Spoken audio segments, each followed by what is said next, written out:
সামনে নির্বাচন, এই ব্যাপারে কোনো সন্দেহ নেই। ফেব্রুয়ারি মাসে যে এই নির্বাচনটা হতে যাচ্ছে প্রথম ভাগে, এই ব্যাপারে সবাই মেনে নিয়েছে। এখন পদ্ধতি নিয়ে কিভাবে হবে, কেমনে হবে, সেগুলি নিয়ে বিতর্ক চলতেছে। সেই বিতর্ক হয়তো শেষ হয়ে যাবে, কিন্তু গুরুত্বপূর্ণ হচ্ছে নির্বাচনটা কেমনে হবে, কিভাবে হবে। অর্থাৎ নির্বাচনী যে জোট, জয়ের জন্য যে লড়াই, সেই লড়াইয়ের ব্যাপারটা কিন্তু এখনো ঠিক হয়নি। বিএনপি চেষ্টা করছে জোট গড়ার, জামাত করছে জোট গড়ার, কিন্তু তরুণদের যে দল 1 বছর আগে যারা সফলভাবে একটা অভ্যুত্থান করলো, তারা কি করবে? এনসিপি আছে একটা মহাবিপাকের মধ্যে।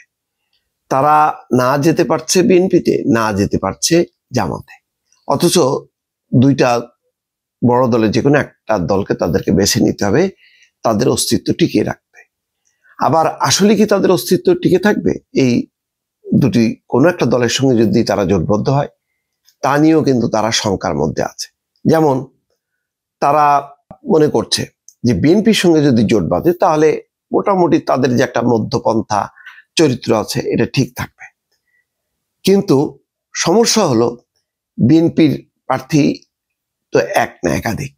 ধানের শীষ নিয়ে কেউ দাঁড়াবে, ধানের শীষের নমিনেশন না পেলে স্বতন্ত্র দাঁড়াবে।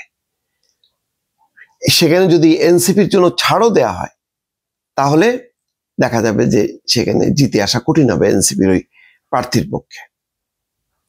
তাহলে কি হবে?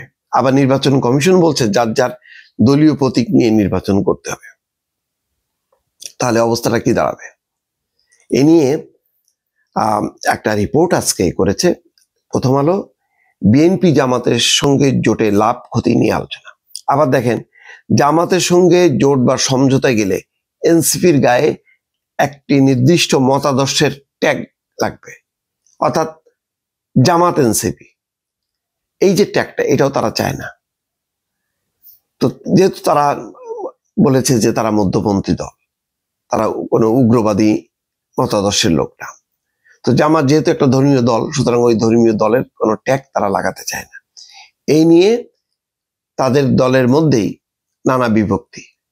এক পক্ষ ছুটছে জামাতের পিছনে, আরেক পক্ষ ছুটছে বিএনপির পিছনে, আরেক পক্ষ ছুটছে যে এর বাইরে তৃতীয় কোনো জোট করা যায় কিনা। এই জন্য গণতন্ত্র মঞ্চ সহ নানা দলের সঙ্গে তারা ইতিমধ্যে কথাও বলেছে, কিন্তু বিষয়টা এখনো নিশ্চিত হয়নি। তৃতীয় যে জোট, সেই জোটটা এখনো ভাষা ভাষা অবস্থার মধ্যে আছে, তারা সংগঠিত না। আর সেখানে যদি তারা যুক্ত হয় তাহলে কি জিতে আসতে পারবে এই বিএনপি জামাতের স্রোতের বাইরে?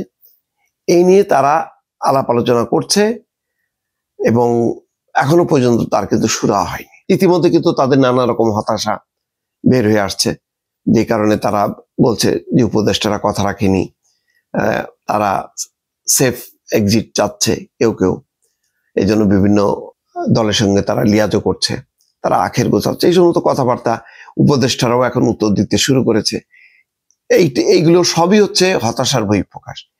এনসিপি যদি সেই রকম শক্তি নিয়ে দাঁড়াতো, তারা তার নিজেদের মতন করেই নির্বাচন করতো, অথবা তারা বিভিন্ন দলকে টানতো, যেমন বিএনপি জয়টা নিশ্চিত করার জন্য টানছে, জামাত যেমন টানছে, এনসিপি তেমনও টানছে। কিন্তু এখন এনসিপি কে ছুটতে হচ্ছে, এনসিপির পেছনে কেউ ছুটছে না, এনসিপি ছুটতেছে।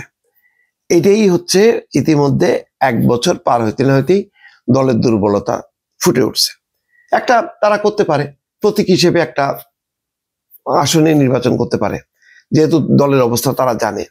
সেই চ্যালেঞ্জটাও তারা নিতে হয়তো সাহস পাচ্ছে না, জানি না তাদের মাথার মধ্যে সেটা আছে কিনা। কিন্তু সব মিলায় বলা যায় যে একটা কঠিন বাস্তবতার মধ্যে আছে। না যেতে পারছে তারা বিএনপির দিকে, না যেতে পারছে জামাতের দিকে। এই অবস্থায় এনসিপি দোদুল্যমান। জামাতও তাদেরকে টানতে চাইছে, বিএনপিও চাচ্ছে যে আসুক। জামাত টানলে সুবিধা হলো যে না, শুধু ইসলামী দল না, মধ্যপন্থা অন্য দলও আছে। আর বিএনপি যদি টানতে পারে তাহলে গণঅভ্যুত্থানের একটা দল তার সাথে আছে, মানে এইটা তারা প্রচার করতে পারবে। সব মিলায় এখন পর্যন্ত একটা চক্রের মধ্যে আছে বা ঘুরতেছে, পেন্ডুলামের মতো দুলতেছে এনসিপি, যে তারা কোন দিকে যাবে। দর্শক।